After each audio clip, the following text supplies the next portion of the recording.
Hello guys, আমি 4-5 দিন ধরে অনেক কষ্ট অনেক পরিশ্রম করে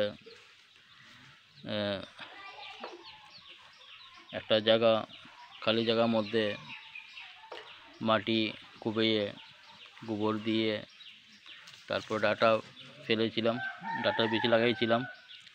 তো আমি 3-4 দিন পরে দেখি ডাটা ছোটো ছোটো দেখা যাচ্ছে। তো আমি আপনাদেরকে দেখাচ্ছি যে আপনারা সাইডে যদি বাড়িঘর থাকে, খালি জায়গা থাকে, আপনারা অবশ্যই এরকম ডাটা বাড়ির মধ্যেই লাগাতে পারেন।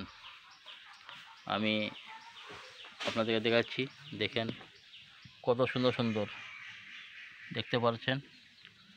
এটা বড় হবে, বড় হওয়ার পরে সবজি শুকনো মাছ দিয়ে খেতে খুবই টেস্ট হবে।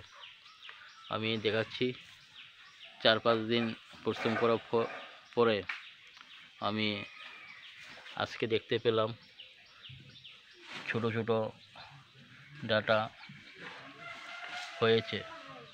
এটা বড় হবে, বড় হলে যে কোনো সবজি দিয়ে খাওয়া যায়। তো থ্যাংক ইউ, ভালো থাকবেন, সুস্থ থাকবেন।